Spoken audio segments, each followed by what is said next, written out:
Okay, so I have my picture that I have here on my computer, and I put it into a grid app. So if you go to your app store and just type in grid drawing tool, you'll be able to do that. Okay, so you'll need to make sure you have a picture of yourself that you're going to use. And if you want to do this method, you can. It's going to give you more accuracy to your portrait. So, but I'm also going to show you another way too that uses the proportion guidelines that we learned in class, that you can do it that way as well. Okay, so it just is personal preference on which way you do it. But if you want very good accuracy, you might want to go with the grid method.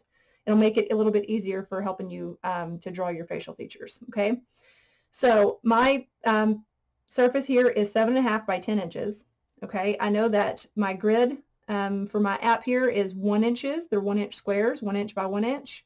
So, and I also know that I only want to use the area that is right here. Okay, so it's a 3 inch by 3 inch square. Okay, but I also know that I want my portrait to be bigger than that on my surface here. Okay, because if I only did 3 inches by 3 inches, it would be tiny. It would only be like this big, right? Well, remember that you need to be taking up the full surface of your background that you have. You don't want your face to be tiny there. If it's too small, it's going to be really difficult for you to actually do facial proportion or facial features that resemble yourself, and for you to put any kind of detail in them. So make sure that you're using the full surface of your area that you've got. So what I want to do though is I'm going to double that. So if I double 3 inches, that's going to be 6 inches, right? So then I bring this here. So the 6 inches would enable it to be, so putting this on 0 down here, 6 inches is right here. Okay.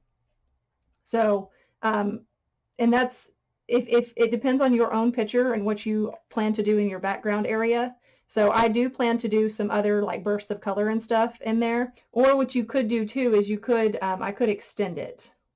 That would give me 8 inches. So if I doubled that, okay, so that would, I actually may go ahead and do that, because then that's going to double it. It'll be to here. Okay, yeah, so I'm going to do the 4, 1, 2, 3, 4 down, and I think I'll do the 4 by 3. Okay, so 3 across and 4 down. So then what that means,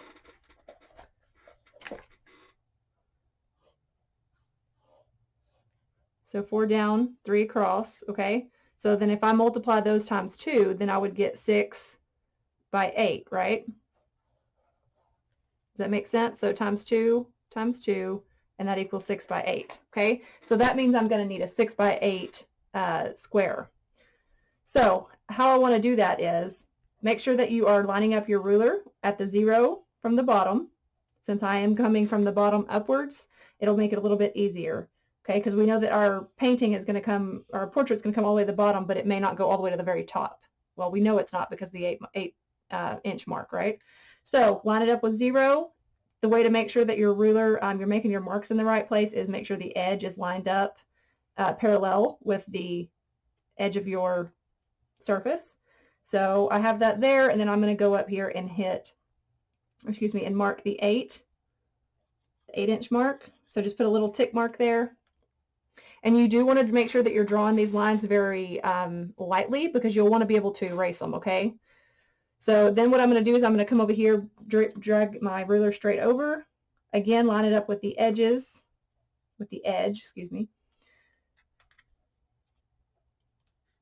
and I'm going to make a little tick mark right there, okay? If you want to do one more in the middle for good measure, I would recommend it, just so that your lines are straight. And again, then you're kind of just looking at this distance here between the ruler and the side, making sure that it looks like it's straight before you make your little tick mark. Because if you do it at an angle, if it's angled at all like this, then it's going to make your marks off a little bit, okay? So now I know that I can connect those lines. So I know that that's the 8 inch mark. So now it's just connecting the dots very lightly. Remember, very lightly drawing your line. Okay, so there's my 8 inches. So now what I'll need to do is, if I want to use this line that we created up here at the 8 inch, and I just need to find, remember my width of it is 6 inches to match the grid here, right? So I just need to find out where I want my 6 inches across to be, so that we can make a mark. So I'm going to kind of just eye it. It doesn't need to be exactly perfect because, again, you don't have to center your portrait, okay? Sometimes having it off on the side actually is a better composition anyway. So it just depends on what your plan is, though, okay? Okay, so I've got my 0 here, the 6 is here. Okay, so I'll bring mine over just a tad bit more. Okay, so I'm going to make a little tick mark there at the 6 and at the 0. Okay, now something you do want to make sure of so that you get your line straight down here. I need to make note of how far inwards from the edge that I have made my tick mark. So mine is it's pretty much on the 7. So it's 1/16 of an inch inwards before the 7. So I just know that I need to drag this straight down and somewhere down here in this area so that you'll be able to connect them, you need to do another set of tick marks. So I'm going to line it up again at that little tick mark that's right before the 7, and then again making sure my ruler is straight with the edge of the paper, and then I'm going to make a tick mark at the 6 and at the 0. Okay, so now what I need to do is connect those. If you want to do another one across the middle, feel free to do so to keep your line straight. So now I'm going to connect these, again drawing very lightly, just lightly dragging my pencil down the ruler. And then again on this side, line it up. Okay, so now from there, then we'll need to go through and get our squares in there. Okay, so remember we doubled this, the 1 inch by 1 inch squares. Then what that means is then we're going to have 2 inch squares on this. Okay, so because of the fact that these are 1 inch and we doubled them, now we need 2 inch squares on here to blow the portrait up bigger. Okay, so then you'll come back up here, line your 0 up with your line that you just connected down there.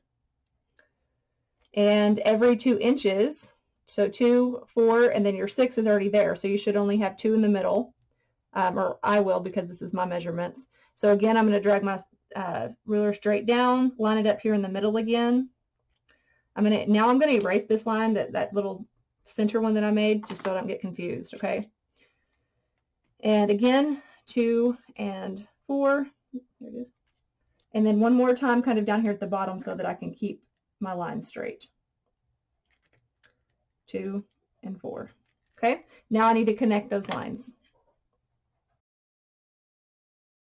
And then now we'll need to do the ones that go horizontally across. So remember I had 4 here, so then that means that I will need to do the same thing. So I'll turn my paper here just so it makes it a little easier.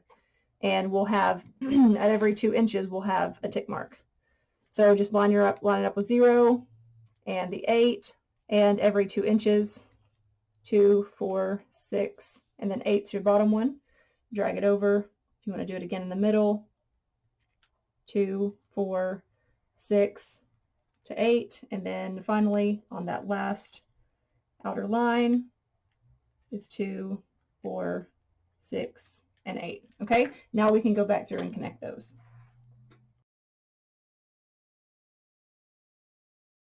Okay, so there we have 3 across and 4 down, just the same as the area that I'm going to be drawing. Okay,